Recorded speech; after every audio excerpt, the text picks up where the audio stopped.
मुसद्दिक मलिक इस्लामाबाद में news conference कर रहे हैं कि सदर के फोन का इंतजार करने को तैयार हैं, दहशतगर्दों से बात करने को तैयार हैं, मुल्क को तोड़ने वालों से बात करने, सियासतदानों से बात नहीं करूंगा।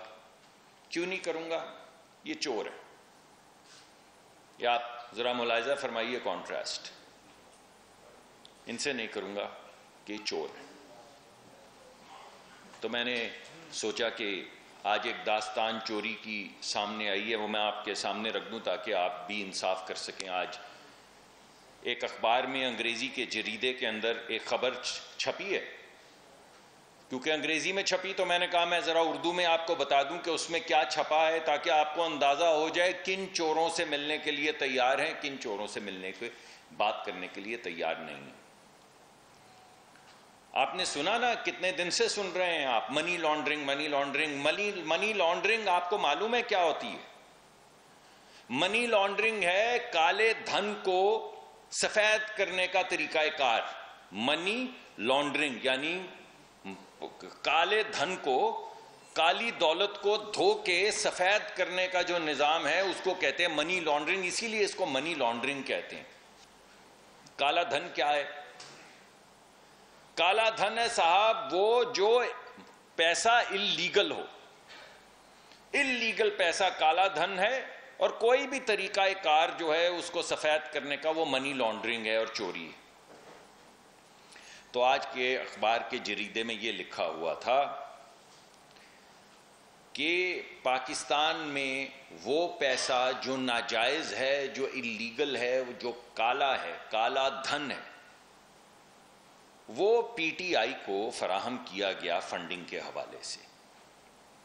अब वो क्या है काला धन, वो मैं आपके सामने रख दूं। पाकिस्तान के कवानीन के मुताबिक, एक, अगर आपने पाकिस्तान में सियासत करनी है तो आप पैसा सिर्फ पाकिस्तानी सिटीजन से ले सकते हैं, बस, किसी और से नहीं। अगर आपने पाकिस्तान में सियासत करनी है तो आप किसी फॉरेन कंपनी से पैसा नहीं ले सकते। अगर आप फॉरेन कंपनी से पैसा लेंगे तो वो काला धन है, वो इल्लीगल मनी है। दो,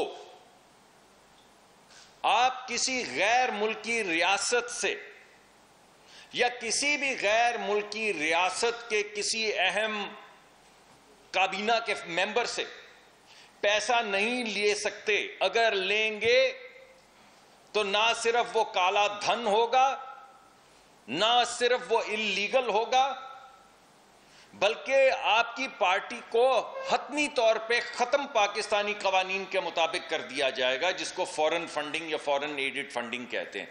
ये दूसरी इल्लीगल चीज है। और तीसरी चीज ये है कि आप किसी गैर मुल्की, पाकिस्तानियों की बात नहीं हो रही, मैं ये क्लियर कर दूं, क्योंकि बहुत से लोग हैं जो पाकिस्तान में भी रहते हैं, बाहर भी रहते हैं, उनकी ड्यूल सिटीजनशिप्स भी हैं, मगर बाहर के किसी बंदे से जिसका किसी कॉरपोरेशन से ताल्लुक हो आप पैसा नहीं ले सकते। ये कदगन है, ये इल्लीगल है। अगर आप ऐसा करेंगे तो वो काला धन है, उस काले धन की यहां पर सजा मुकर्रर है। ये है साहब इस मुल्क में कानून। सियासत के हवाले से काला धन क्या है वो मैंने आपके सामने पेश कर दिया।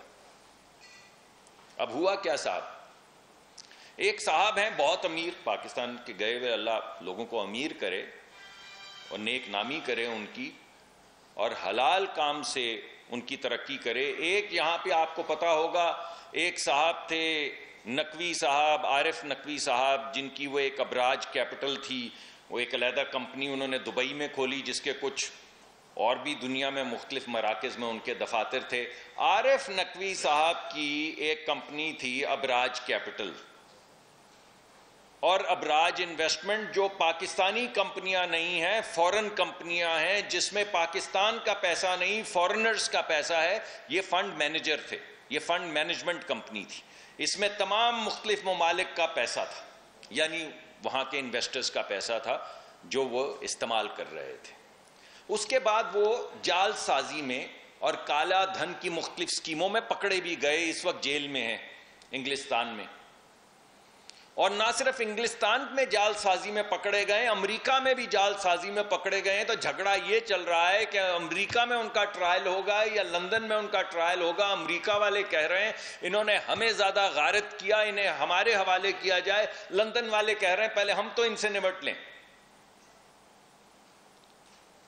तो पाकिस्तान में मौजूदा पिछले 10 साल में इससे बड़ी काला धन की, इससे बड़ी फ्रॉड की, जालसाजी की हमारी मौजूदा तारीख में, पाकिस्तान में नहीं यानी पूरी दुनिया में जो बड़े बड़े जो जालसाजी और फ्रॉड के जो मार्के हुए हैं उनमें इनका नाम सरे फहरिस्त है। अब इन्होंने क्या किया साहब,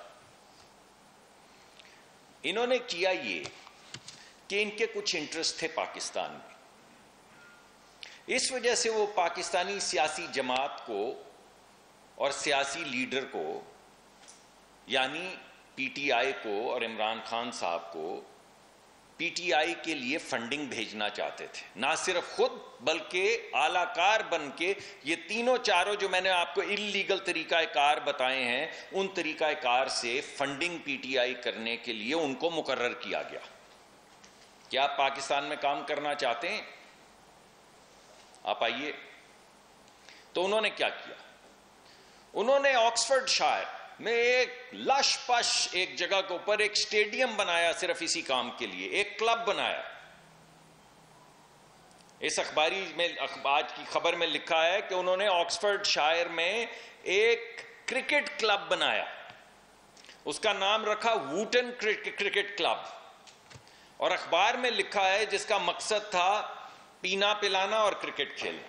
यह रियासत मदीना के लिए, रियासत मदीना की जो पॉलिटिकल सियासी जमात है उसके लिए एक कंपनी खोली गई जिसके मुतल्लिक अखबार लंदन का ये लिख रहा है कि 2 मकासद थे वूटन क्रिकेट क्लब के, स्पोर्ट्स एंड ड्रिंकिंग। और यकीन माने कोका कोला नहीं था वो, लेकिन चलिए कोक मान लें, उससे हमें क्या गर्ज, शायद वो कोका कोला की बात करते होंगे कि आप या कोई और मशरूब, अब पता चले पेप्सी वालों का नाम नहीं लिया तो एक और झगड़ा पड़ गया। भाई जितने भी मशरूब बनाने के कारखाने हैं सबका नाम। यहां पर एक क्रिकेट मैच करवाया गया जिसके लिए बाकायदा इमरान खान को मेहमान खुसूसी के तौर पे बुलाया गया और वहां पे क्रिकेट की टीमें बनाई गई। अगर आप इजाजत दें, वैसे तो अजीब से नाम है मगर क्योंकि अखबार में आ चुके हैं, लोग पढ़ चुके हैं, तो मैं आपके सामने पेश कर देता हूं। एक टीम बनाई गई जिसका नाम था पेशावर परवर्ट्स। अब जो हमारे बच्चों को परवर्ट्स का मतलब मालूम है वो खुद ही देख लें, मैं तो उसकी ट्रांसलेशन करूंगा नहीं, मगर यहां पे ये गयूर पठान हमारे जो पेशावर में रहने वाले लोग हैं, आप सोचें कि एक क्रिकेट टीम जिसके चीफ गेस्ट वहां पे इमरान खान साहब थे, उस कंपनी का, उस क्रिकेट टीम का नाम था पेशावर परवर्ट्स, और दूसरी कंपनी का नाम था फैसलाबाद फदमकर्स। ये भी छोड़ता हूं मैं, इस पे तो मैं तबसरा ही नहीं करता।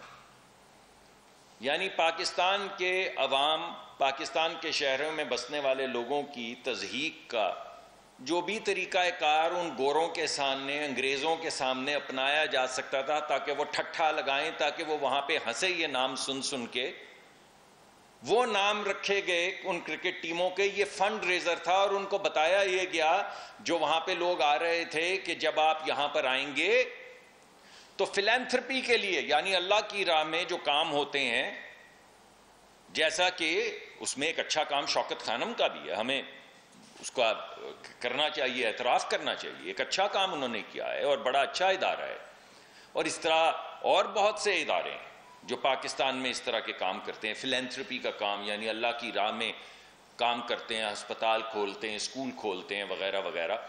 तो अल्लाह की राह में जो फिलैंथ्रोपी का काम है उसके लिए पैसे इकट्ठे किए जाएंगे और लोगों को कहा कि 2 से 2,500 पाउंड उसकी फीस होगी और आपको इमरान खान साहब वहां पे होंगे तो आप वहां पे तशरीफ लाएं, वहां पे फंड रेजर होगा और उसका 2,000 पाउंड यानी 2,500 पाउंड आजकल की अमाउंट कुछ 6-7 लाख रुपए बनती होगी। फीस रखी कि आप आइए और वही ड्रिंकिंग एंड स्पोर्ट्स यानी मशरूबात, कोका कोला वगैरह वगैरह और क्रिकेट से आपकी तवाज़े की जाएगी। ये तो हो गई वो स्कीम, वो तरीकाकार जिसके जरिए काला धन सफेद करना था। अब मैं आपको बताता हूं वहां पे होता क्या है। वहां पे पहली पेमेंट आती है अबराज इन्वेस्टमेंट से 1.2 मिलियन डॉलर्स की, 1.2 मिलियन डॉलर, भाई रुपए नहीं है, 12 लाख डॉलर। इस 12 लाख डॉलर को 250 से ज़र्ब दे लें तो रुपए भी आपको पता चल जाएंगे। ये एक गैर मुल्की फर्म अबराज इन्वेस्टमेंट्स पहली वहां पे भेजता है उस क्रिकेट खेलने की आड़ में, वो जो एक उन्होंने स्टेज सजाई जिसके लिए बाकायदा एक क्लब बनाया गया, जिसके लिए बाकायदा कई एकड़ पे मुहित एक क्रिकेट ग्राउंड बनाई गई, जहां पे ये पेशावर परवर्ट्स और फैसलाबाद फदा मकज के नाम से पाकिस्तान का ठट्ठा लगाने के लिए क्रिकेट टीमें बनाई गई। वहां पे पहली इन्वेस्टमेंट फॉरेन कंपनी से आई और 1.2 मिलियन डॉलर जो हैं वो पीटीआई के अकाउंट में उस क्लब के जरिए, वूटॉन क्रिकेट क्लब के जरिए, वूटॉन T20 जहां पे हो रहा था वहां से वो पैसे पाकिस्तान मुंतकिल किए गए पीटीआई के लिए। अब कानून कहता है कि आप किसी गैर मुल्की कंपनी से पैसे नहीं ले सकते, और अगर आप भूल चुक से ले रहे हैं, हो जाता है बाज मर्तबा नहीं, हालांकि कानून में तो ऐसा नहीं वो मानते, और हमारी तो आपको पता है सुपीरियर कोर्ट जो है बिल्कुल ही नहीं मानती हूं। आपको याद रहे उन्होंने कहा था नवाज शरीफ के मुतल्लिक कि अपने बेटे की कंपनी में बोर्ड पे तुम मौजूद थे, उससे पैसे ले सकते थे, अगरचे तुमने नहीं लिए, मगर क्योंकि ले सकते थे इस वजह से अब ता जिंदगी तुम सादिक और अमीन नहीं रहे, ना तुम नाअहल हो गए वजीर आजम के लिए भी, ना अहल हो गए किसी पार्लियामेंट के मेंबर होने के लिए भी, और वो हक जो हर एक को दिया गया है, वो सफेद परस्त साउथ अफ्रीका जहां पे एक स्याह फाम आदमी जो जेल में था, उसको अपनी पार्टी का जब सेक्रेटरी जनरल बनाया गया तो उनके सफेद लोगों के उस जमाने में, अपार्थाइड के जमाने में, सुप्रीम कोर्ट ने कहा कि हमने उसकी आजादी तो छीन ली, उसकी डिग्निटी नहीं छीन सकते। ये तो उसका हक है कि वो किसी भी पार्टी का सदर रहे या जनरल सेक्रेटरी रहे, हम तो उसको कैद में डाल सकते। ये है वो अपार्थाइड के जमाने की जजमेंट सुप्रीम कोर्ट की, साउथ अफ्रीका की। इसी तरह का एक केस कैलिफोर्निया में हुआ, कैलिफोर्निया का इसी तरह एक